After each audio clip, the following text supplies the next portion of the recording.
So let's get right into it. I'll start with you, Ben, since for my audience, you're more of a new face here. Tell us a bit more about yourself, your background, and really why you chose to pursue a venture in the decentralized finance space.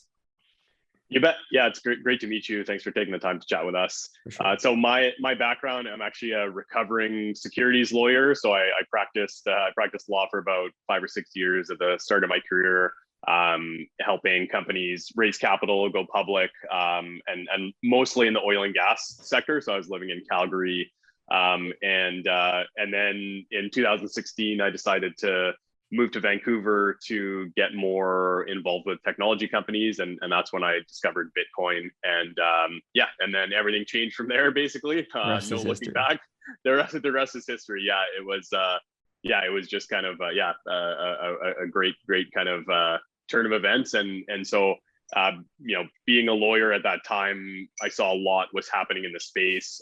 And so I got involved with advising some of the first crypto projects in Canada and the US. And so there's some like super interesting stuff going on at that time. And and then from there, just sort of saw the potential of crypto and got out of legal practice and more into building products and really just trying to bring more users into the space. I think one of the things I noticed really early on is it doesn't matter when you get into crypto, somebody's always going to be like talking about, oh, I've been in this space for, sure, 2 years or 3 years or 4 years or 5 years. And it's kind of really, I think it's really, it can be a pretty insular kind of space. And I think the, whole purpose is really meant to be inclusive and like accessible to everyone. So I've just been like my focus and career in the crypto space is really be trying to bring more users and people into the space. Awesome. So great, strong background in crypto. And on that, like in that vein, can you explain a bit more Wonderfi, really what this new platform is about? Because it's completely new, especially to my audience as well. Yeah, absolutely. So it's the decentralized finance or DeFi area is definitely the highest growth sort of space within DeFi, and we've seen like over the last 18 months or so a lot of activity.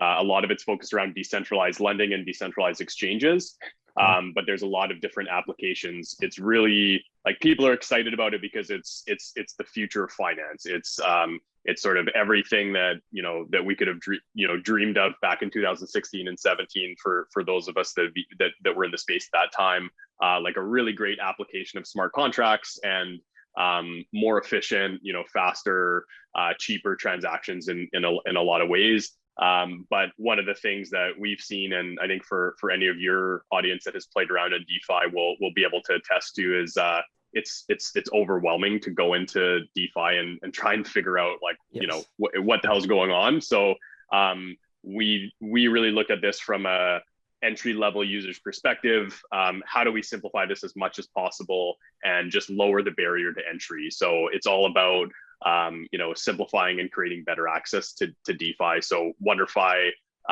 plugs into kind of the best functionality that we see in DeFi and that we think users should have access to, and then and we really just streamline that process for them. Awesome. So Kevin, I'm assuming the reason why you're wanting to get involved more in a decentralized finance, by the way, DeFi is decentralized finance for anyone who wasn't following that. The reason why you wanted to get into that is most likely just because this is such a new space. And really, I saw online, you were saying that prior to higher levels of compliance and stuff, it was kind of harder for you to get involved in this space. So could you speak a bit more about really what your motives are right now about getting into crypto while it's kind of booming? And well, yeah, I'll let you answer that for sure right now. It's true, crypto is booming. It's particularly getting a remarkable amount of time in social media and the press, for good and bad reasons. I mean, there seems to be a desire by the popular press to vilify the participants in crypto and pit them against regulators all around the world, and that's simply not a fact. It's great, fake news, but it's not the reality. Decentralized finance. The potential of it is to make the financial services industry far more efficient and less costly to transact in. That's the baseline by which there's so much interest and why certainly I'm involved. But most of us that are participants that are already involved in financial services have no interest in getting involved in crypto against the regulator. We want the regulator to regulate it like all the other products and services that we're involved in. So that's the overview. But let me give you a use case that I've just lived through over the last year that makes me highly interested in getting much more involved in crypto and decentralized finance. We reduced our holdings in commercial real estate over the last 18 months in our operating company's portfolio. It was over a third, and now it's down to 8%. That generated a lot of cash. And traditionally what we would do is go to cash desks that we work with and look to put that money to work in short duration fashion. We were offered 21 basis points of interest, 21 basis points. Inflation is currently around 2.1%. So effectively, we're going to be losing 2% of the buying power of that cash every 12 months. That is not acceptable. And so that forced us to go and look at alternatives in the DeFi space around the ideas of stable coins that we could stake or lend and garner, theoretical interest rates of 3.8 to 5.2% based on 30, 60, 90-day contracts, which is what we attempted to do. Now, when I say, attempted to do this, we can't do that without being compliant to our internal compliance, our external auditors, and our reporting to regulators. It took me months to set that up, almost 6 months plus 3 new hires just to get that done at an operating company level so that I could be compliant and I could structure this in a way that was compliant. Now, it was incredibly hard to do. So if you think the average person that's why I invested in Wonderfi. I'm really interested in creating an app for people. So if my daughter wanted to put $14,000 to work in a staking program, she's not going to do what I went through. And she also has to be compliant. She also has to be able to report her capital gains and her interest to tax authorities. And the trouble with the crypto space today is there is no infrastructure for compliance. And so that's what Wonderfi is attempting to do, is to provide all of those services, make it easy to use, consumerize it, commercialize it, make it a platform anybody can use, and above all, be compliant with tax authorities. Yeah, so there's a couple of things to unpack there that my audience might need some more context on. First and foremost, could you explain a bit more the idea of a stable coin and then also the process of staking to incur interest on those amounts? Because right now, for sure, we're seeing a level of interest on high interest savings accounts pretty much is null. And the idea of putting money into the equity markets right now, especially when people are trying to save money, is on a shorter term basis, isn't necessarily the best option for some of my audience members who have asked me. So yeah, really, how does that work for staking, and how can someone ensure that they're going to, is someone incurring interest on their amount deposited, or how does that work for stability in terms of, because there's so much volatility right now in the crypto space, and that's what a lot of my audience members are weary of, and that's why they're staying out of the crypto space. Yeah, and they should be. I mean, there's nothing wrong with scrutinizing, and I'm not telling anybody to put all their money into crypto. I certainly don't do that, sure. But I have increased my weightings, and I'm going to continue to increase. I originally had a target of 3% in crypto, and I think we'll probably be close to 7% by the end of the year in the operating company. But having said all that, let's talk about stablecoins. The concept of a stablecoin is to build a coin that is backed by a stable currency like the US dollar. And that's what DAI and the USDC does. Now, remember, these have been very controversial of late because the regulator, think about a money market fund. That's a regulated entity. When you put your money into a money market fund at $1, there's a bunch of instruments inside of that. There might be short-term treasuries. There might be other things that the regulator looks at, and you have to report on it. But stable coins are not regulated yet the same way. And so the regulator has gotten very concerned about these because they've grown from a very small amount. USDC is over $30 billion now. And so there's lots of interest in it. And so you have to think of it that way. It's a coin that theoretically is backed by the US dollar. And that's why the regulator is taking an active interest in it. And, there's been a lot of controversy around Tether, and all of this is out there in the market. It's, being debated out there every day. And so the idea, and here's how you stake it. If you take $100 US and buy USDC with it, you can then write a contract for 30, 60, 90 days or longer and stake it, or in other words, lend it out for yield in USDC. So maybe you're going to make on an annualized basis of 5% paid back to you in USDC. You can take that USDC, convert it back into US dollars, and that's what some people are attempting to do. Now, I'm not telling you that's easy. It is not easy to do. It's very complicated, and the average person is never going to do it, and I talked about that earlier. The whole concept of Wonderfi is to allow, that's one use case, and the whole idea of decentralized finance with Wonderfi is to allow you to do that in an easy fashion that's transparent and allows you to report your taxes. Because when you make that interest, if you want to call it interest, of that 5% in USDC, that's something you have to report to the regulator, to the tax authorities, and you need reporting standards to do that, and that's what Wonderfi is attempting to do. Awesome. Yeah. So I looked over, obviously, Wonderfi, what the use cases are supposed to be, and some of the products that are upcoming. So let's speak about some of those quickly. First of all, there will be a high interest savings account. So Ben, maybe you can speak a bit more about that. So a user comes in, deposits, let's say $10,000. What could they expect from that type of account? Yeah, so really what we're doing is just, again, providing better access to the most high value things we see within DeFi. And then also I should kind of clarify, and it's helpful for me to kind of hear where your users are at with crypto and kind of what's keeping them out of the space. I think that's like super insightful.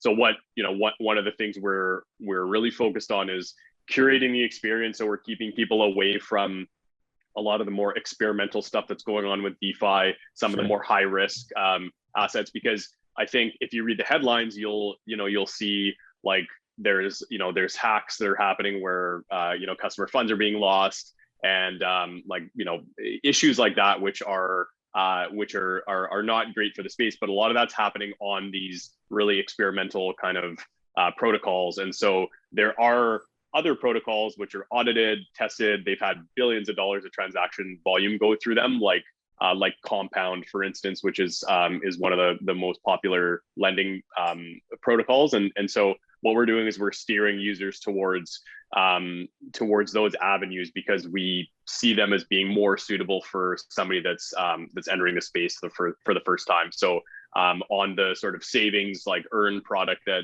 we have, it's really enabling people to earn on their assets through Compound, and so like for users that are new to the space, some might not even be comfortable with the volatility of like ETH or Bitcoin or some other crypto assets, and so having something like USDC, you asked about the concept of a stable coin. It's a crypto asset, but it's tied to the value of the US dollar. So if the US dollar goes up, or down, it just tracks that. It's not something that's going to change with the price of Bitcoin. So like we see that so go ahead.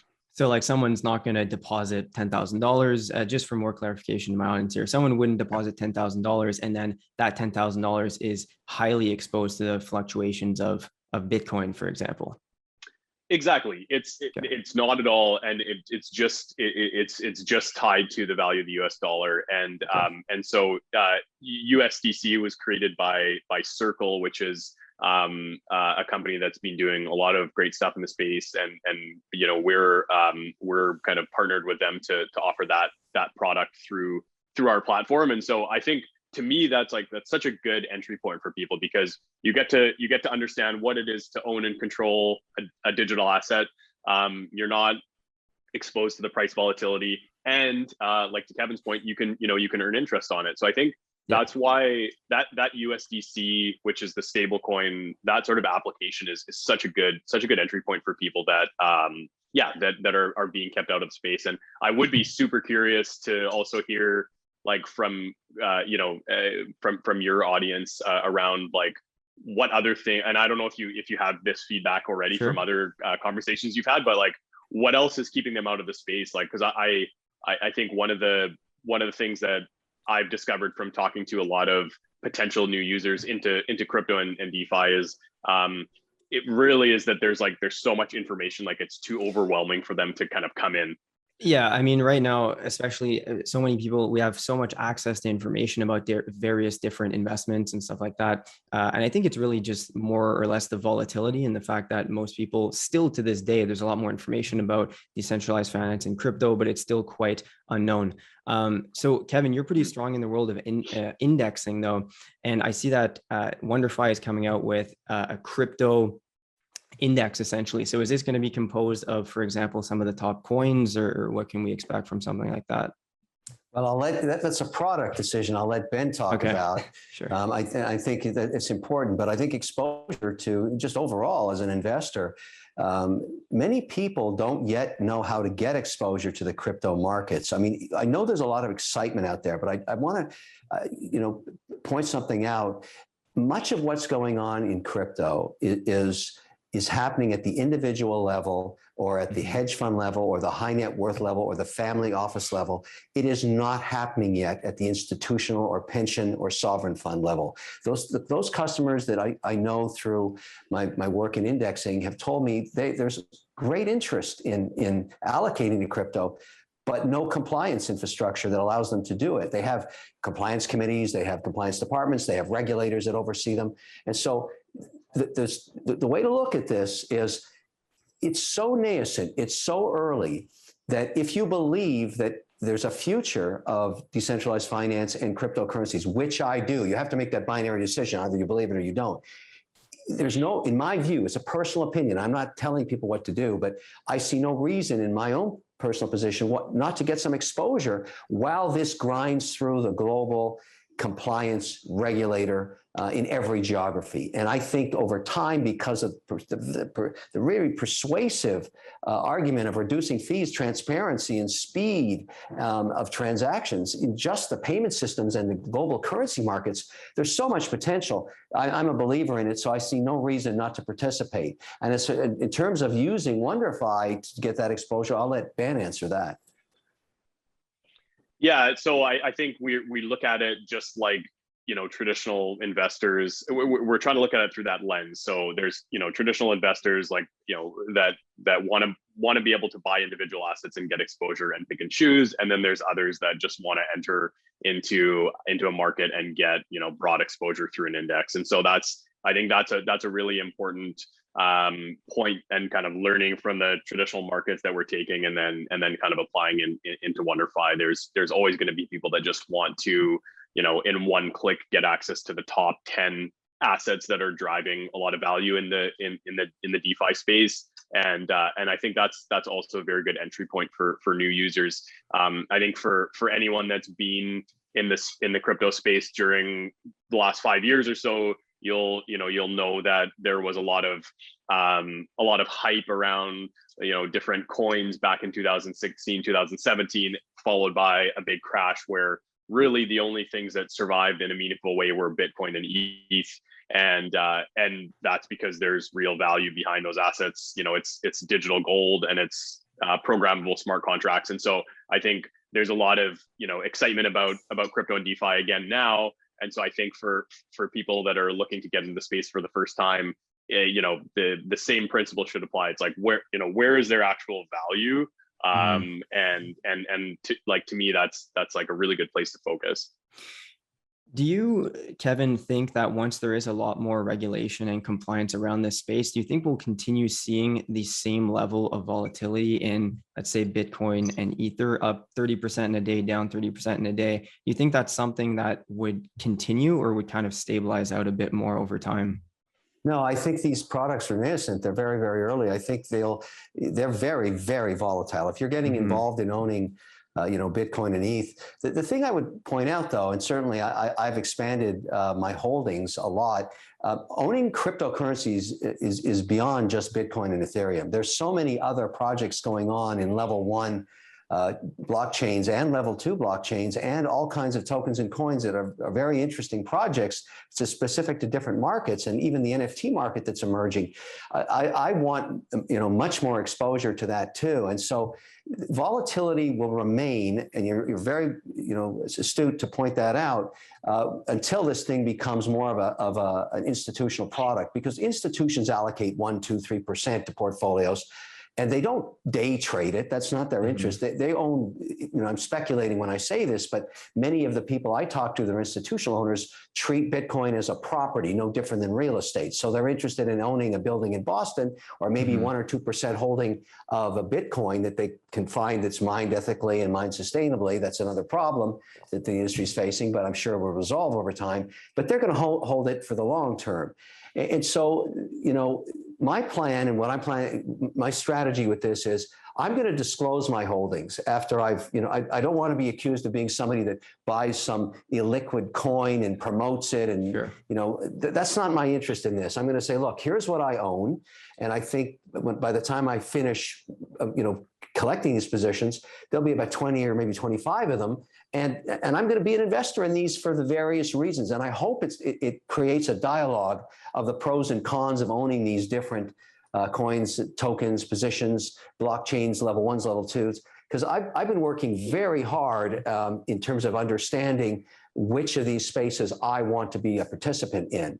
And so, people call me all the time, are you going to own any Dogecoin and all of this stuff? I'm interested in things that have a very long-term digital potential, and that's what I'm going to do. And I'm very interested in being part of the community, and I certainly am now. And I'm a big advocate for this. But above all, my number one thing, if there's anything I want to talk to crypto, is I think the real potential is getting the regulator to regulate it. And I want that to happen, because that will open up the floodgates of institutional capital that will create a lot of value for everybody.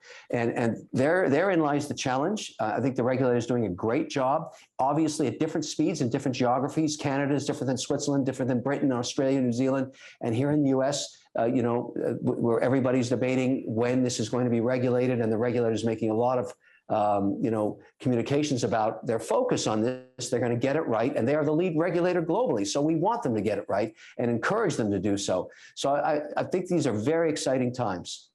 So a platform like Wonderfi that's going to have a certain amount of coins available, and it will all be regulated and fully compliant. Right now, I was looking on CoinMarketCap this morning. There's over 12,000 different projects that someone can possibly buy. It's crazy. So at that point, when and if, we don't know right now, there will be compliance. Let's just speak United States for now. Will any of these other coins trading of that essentially not be tolerated or allowed? Or any platform that does allow the trading of those, let's say, non-regulated coins, will that be something that's tolerated, or how do you see that working? Well, the way I look at it is a regulated coin is going to be worth a lot more to an institutional investor than an unregulated one. So of the universe of 10,000 plus coins, if the regulator starts to regulate, for example, stable coins, and says this one is compliant and this one isn't, that in itself creates a lot of value. And so I don't see a world 5 years from now loaded with unregulated, digital tokens and coins, because the demand for those is going to be a fraction of what the regulated coins would be. And that goes for every geography. The real potential here is to get global regulators in every market. Let's start with Asia, Europe, North America, to say, let's just pick one stable coin and make that a payment system. Can you imagine the savings that we could do in just buying and selling in different currencies like the Swiss franc, the euro, and British pound, or the US dollar, which I have to do anyways because I'm an investor in those countries and I want to own those stocks in those domestic markets. Well, I get clipped every time by FX traders on both sides of the trade. Very, very inefficient, really slow, very expensive. The potential of decentralized finance to clean all that up is so big that's why I don't think it's ever going away. This is innovation in technology and financial services, the biggest market in the world. The potential is massive. And I just think what we're waiting for is regulators to regulate. And I'm willing to wait because I know they know the potential is great for this innovation. And I think it's a very exciting time. I've said it before, I'll say it again, to be an investor in digital. It's a binary decision. Either you believe in it or you don't. There's many skeptics. I totally appreciate that. I am not one of them. Okay, so for global compliance then and regulation, it really comes down to a stable coin being accepted in North America as well as, let's say, Europe. These countries partaking in a single stable coin, or it has to? Well, no, they could be multiple coins. Okay. It could be multiple, stable coins. Maybe each country has its own stable coin. I don't know. So that could be a possibility as well. Yeah, I mean, anything's a possibility, but the core theme here is compliance in a regulatory, governance by regulation, because that's the only way you're going to get institutional money. There are no cowboys. This dialogue that's occurred, that's the popular press wants to say that Kryptonians or the founders of cryptocurrencies want to wage a war on regulators and never want to be regulated. That's not true. That's just simply not true. The crypto community wants to work with regulators so that they can become an institutional product, because that's where the real capital is. And so that's really the challenge and the opportunity in today's digital markets.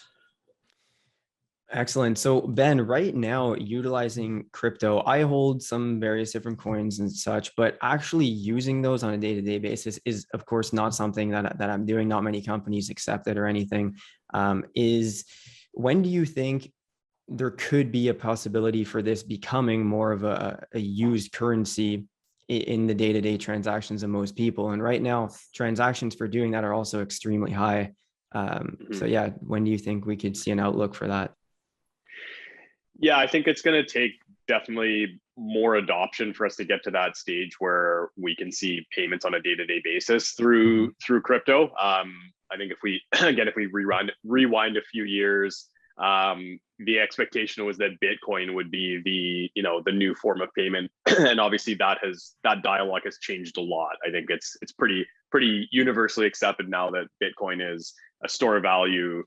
Like Kevin said, it's property that investors want to hold. But there are other kind of assets in the space, I think, that provide that have lower transaction costs, or even things like Lightning Network on top of Bitcoin that does bring down the transaction costs and make it more realistic to use that as sort of a day-to-day payment. But I think we're going to need to see more adoption. Like, I think the stat right now is, I think, around 1% of the global population has owns or holds crypto. So I think we're going to need to see that number go up significantly. Again, a gating item for that is regulation, not just like institutions for sure, which Kevin's talked about.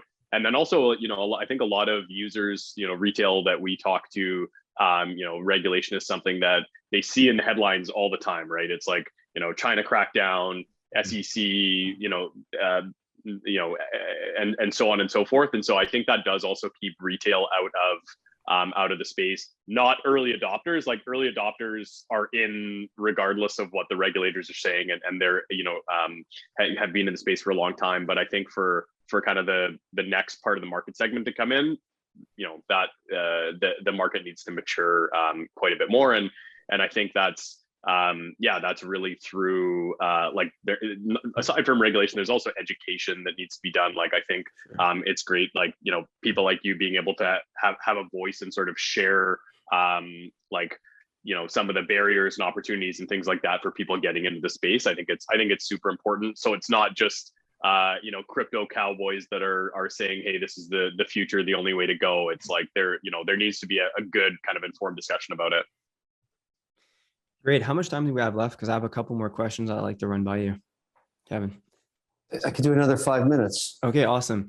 Most of my audience is between the age of 18 to around 35. And then I do also have some older individuals. Typically speaking, as people get older, they start allocating a bit more of their portfolio towards fixed income, things of that nature.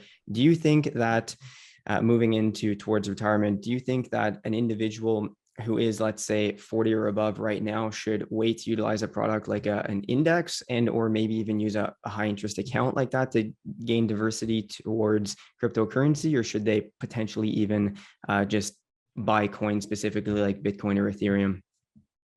Well, the mantra that I've lived by that's really saved me over the years through volatile markets is the idea of diversification.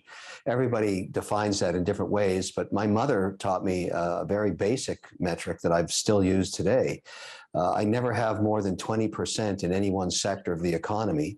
And there's 11 sectors, including real estate. And I'd like to argue, it doesn't exist yet, but over the next decade, cryptocurrencies will become the 12th sector of the S&P. It's my own personal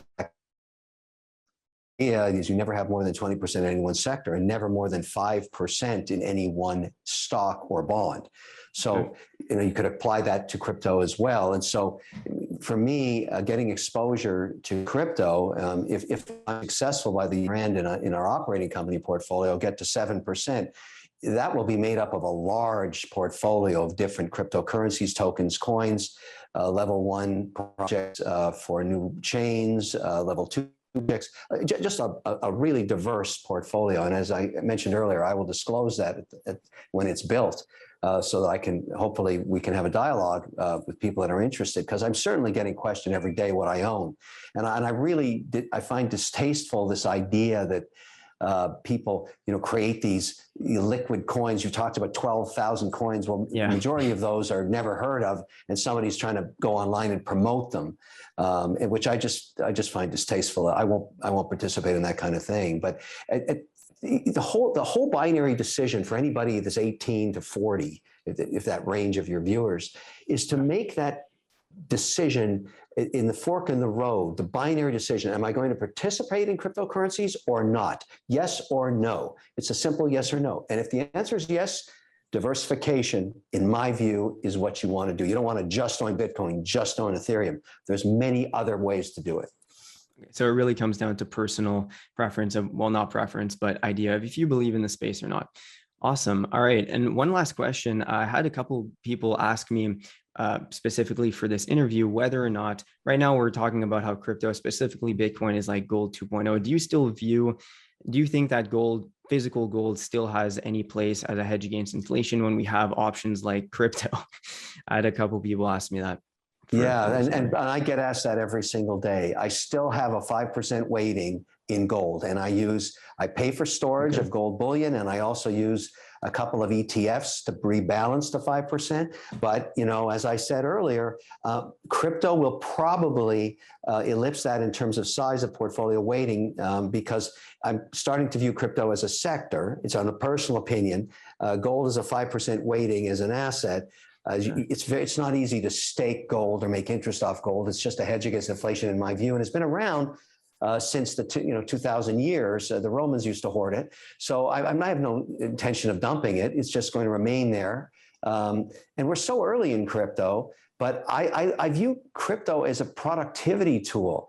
Bitcoin is an asset like real estate, but level 1 blockchains, those are productivity tools. I'm going to be working in the watch industry, creating NFTs for watches so that I can have authentication associated with my watch pieces. So there's so many different use cases. For me, it's a very exciting time, and I just want to be an investor in it. And not everything I'm going to invest in is going to work, obviously, but I have multiple investments, and I probably spend 60% of my day looking at new crypto or blockchain or smart contract opportunities in just deal flow. It's an incredible time. It's like the dawning of the internet, except in a whole new space. That's the way I view it. If you like that video, wait till you see my next one. Don't forget to click right over here and subscribe.